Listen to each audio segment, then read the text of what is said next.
Thank you, Mr. President. Let's release the memo. Oh, yeah. Oh, don't worry. 100%. Can you imagine that? Yes, sir. What's at issue is an intelligence memo written by Republican staff on the House Intelligence Committee.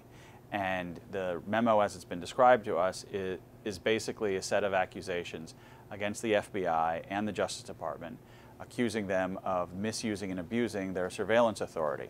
We're told that largely reflects around the surveillance of a particular person, a former Trump campaign advisor, back in 2016. Good evening. I want to give a quick briefing on the events in the committee this evening. I think we have crossed a deeply regrettable line in this committee. On Monday, there was a vote in which the Republicans on the committee voted to make this memo public. All the Democrats opposed it. The Republicans control it, so they win.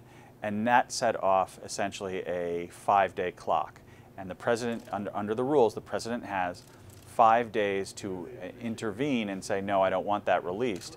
If the president doesn't intervene, then the committee can go ahead and make it public. What seems to be happening is that the White House seems to be signaling that they may agree to make it public before the 5 days time frame. Our national security lawyers in the White House that work for me, work for the president, they're slicing and dicing it, looking at it so that we know what it means and what it understands. Did you see it? I did. What do you think? It'll be released here pretty quick, I think, and the whole world can see it. This has set off a huge fight, not just between Congress and the FBI, but also between the FBI and the White House at this point. But today, the FBI sent a rare and stark warning to the White House over this memo. It's very rare for the FBI to be in public disagreement with the White House on a matter of national security. So right away, we're in unusual territory here.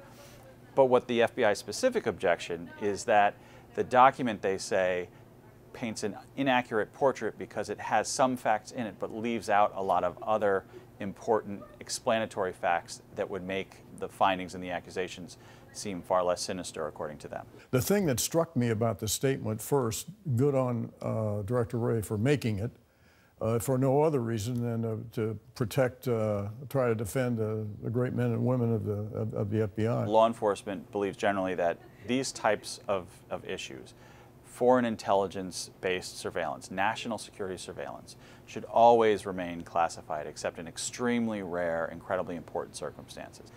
So that's one. Two, they're very concerned that this could set a precedent for other committees in the future deciding to release other classified information that they find politically meaningful.